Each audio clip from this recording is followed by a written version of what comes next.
ನನ್ನ ಪ್ರೀತಿಯ ವಿದ್ಯಾರ್ಥಿನಿಯರೇ, ಇದು ಕಡೆಯ ಮೀಟಿಂಗ್. ಇನ್ನು ಕೇವಲ 3 ದಿನ ಮಾತ್ರ ಇದೆ ನಿಮ್ಮ ಎಕ್ಸಾಮಿನೇಷನ್ ಬರೆಯೋದಕ್ಕೆ. ಈಗಾಗಲೇ 16 ಮೀಟಿಂಗ್ಗಳನ್ನ ತಗೊಂಡಿದ್ದೇವೆ. ತಗೊಂಡು ನಿಮ್ಮ ಬದುಕನ್ನ ಹೆಂಗ್ ಕಟ್ಕೋಬೇಕು, ನಿಮ್ಮ ಮೇಲೆ ನಿಮ್ಗೆ ನಂಬಿಕೆ ಹೆಂಗ್ ಬರಬೇಕು, ಮತ್ತೆ ಜೀವನದಲ್ಲಿ ಏನೆಲ್ಲ ಸಾಧಿಸ್ಬೋದು ಅನ್ನೋದನ್ನ ಕೂಲಂಕುಷವಾಗಿ 16 ಮೀಟಿಂಗ್ ತಗೊಂಡು ಹೇಳಿದ್ದೇವೆ.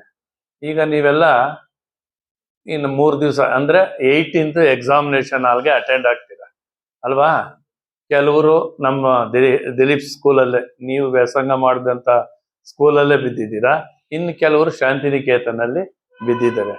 ಈಗ ಶನಿವಾರ ಇನ್ವಿಜೇಟರ್ಸ್ ಮೀಟಿಂಗ್ ಕರೆದಿದ್ರು ಚೀಫ್, ನಮ್ಮ ದಿಲೀಪ್ ಸ್ಕೂಲ್ ಸೆಂಟ್ರಲ್ ಚೀಫ್ ಕರೆದಿದ್ರು. ಅವ್ರಿಗೆ ಕೆಲವೊಂದು ಇನ್ಸ್ಟ್ರಕ್ಷನ್ ಬಂದಿದೆ ಶಿಕ್ಷಣ ಇಲಾಖೆಯಿಂದ, ಇದು SLC ಬೋರ್ಡ್ ಇಂದ ಕೆಲವೊಂದು ಇನ್ಸ್ಟ್ರಕ್ಷನ್ ಬಂದಿದೆ. ನಂಬರ್ 1, ಯಾವುದೇ ಕಾರಣಕ್ಕೂ ನೀವು ರಿಜಿಸ್ಟರ್ ನಂಬರ್ನ ತಿದ್ದಬಾರ್ದು. ನಿಮ್ಗೆ 3.5 ಅವರ್ ಟೈಮ್ ಇರ್ತದೆ. ಹೆಚ್ಚು ಕಮ್ಮಿ ಒಂದು ಅರ್ಧ ಅವರ್ ನೀವು ರೀಡಿಂಗ್ ಮಾಡೋದಕ್ಕೆ, ವೆರಿಫಿಕೇಶನ್ ಮಾಡ್ಕೊಳ್ಳೋದಕ್ಕೆ ಟೈಮ್ ಇರ್ತದೆ. ಯಾವುದೇ ಕಾರಣಕ್ಕೂ ರಿಜಿಸ್ಟರ್ ನಂಬರ್ನ ತಿದ್ದಬಾರ್ದು. ಮತ್ತೆ ಆ ಬಾಕ್ಸ್ ಇದೆಯಲ್ಲ, ಆ ಬಾಕ್ಸ್ ಮೇಲೆನೆ ಬರಿಬೇಕಾಗ್ತದೆ. ಮತ್ತೆ ಬಾಕ್ಸ್ ಮೇಲೆ ಬರಿಬೇಕು.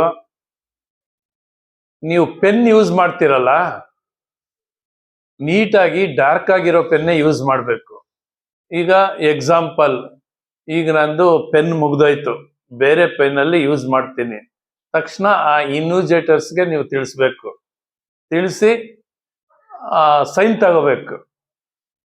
ನೀವು ಎಲ್ಲಿಂದ ಕಂಟಿನ್ಯೂ ಮಾಡ್ತೀರಾ ಅಲ್ಲಿಗೆ ಸೈನ್ ತಗೋಬೇಕು. ಅರ್ಥ ಆಯ್ತಲ್ಲ? ರಿಜಿಸ್ಟರ್ ನಂಬರ್ನ ಚಿತ್ ಮಾಡಬಾರ್ದು. ಏನು ಆ ಬಾಕ್ಸ್ ಇದೆ, ಆ ಬಾಕ್ಸ್ ಒಳಗಡೆನೆ ಬರಿಬೇಕು. ಪೆನ್ನ ಯಾವ್ದು ನೀವು ಯೂಸ್ ಮಾಡ್ತೀರೋ ಲಾಸ್ಟ್ವರೆಗೂ ಅದೇ ಯೂಸ್ ಮಾಡಬೇಕು. ಬೈ ಚಾನ್ಸ್ ಆ ಪೆನ್ ಖಾಲಿ ಆಯಿತು, ತಕ್ಷಣ ನೀವು ಆ ರೂಮ್ ಇನ್ವಿಜೇಟರ್ಸ್ಗೆ ಹೇಳ್ಬಿಟ್ಟು ಸೈನ್ ತಗೋಬೇಕು. ಮತ್ತೆ ಅಡಿಷನಲ್ ಸೀಟ್ಸ್ ಏನು ತಗೊಳ್ತೀರಾ ಅದು ಎಂಟ್ರಿ ಮಾಡಬೇಕು. ಎಂಟ್ರಿ ಮಾಡಿ ಸೈನ್ ತಗೋಬೇಕಲ್ವ ಸರ್? ಅದಕ್ಕೂ ಸೈನ್ ತಗೋಬೇಕು.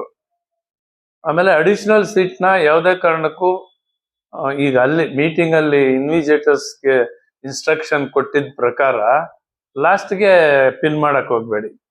ಸೆಂಟ್ರಲ್ ಸೇರಿಸಿ ಪಿನ್ ಮಾಡಿ. ಮತ್ತೆ ಯಾರು ಮೊಬೈಲ್ ತಗೊಂಡು ಬರಬಾರ್ದು. ನಾವು ಅಲ್ಲೇ ಚೆಕ್ ಮಾಡ್ತೀವಿ.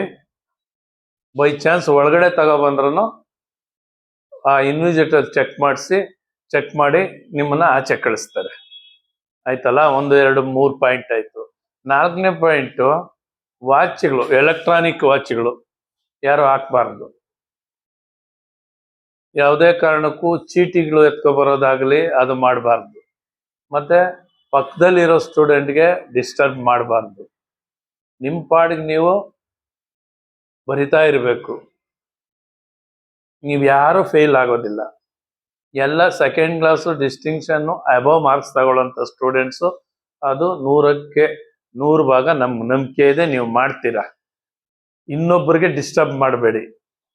ನಾನು ಹೇಳಿದ್ದೀನಲ್ಲ ಯಾವ ಮೆಥಡಲ್ಲಿ ಎಕ್ಸಾಮಿನೇಷನ್ ಬರಿಬೇಕಂತ ಹೇಳಿದ್ದೀನಲ್ಲ ನಿಮ್ಗೆ. ಮೊದಲಿಗೆ ಯಾವ್ದು ಚೆನ್ನಾಗಿ ಗೊತ್ತಿದೆಯೋ ಅದನ್ನ ಆನ್ಸರ್ ಮಾಡಿ. ಎಗೈನ್ ಥಿಂಕ್ ಮಾಡಿ, ಇನ್ಯಾವ್ದು ಗೊತ್ತಿದೆಯೋ ಆ ಥರ 4 ಸ್ಟೆಪ್ಸ್ ಇಟ್ಕೊಳ್ರಿ.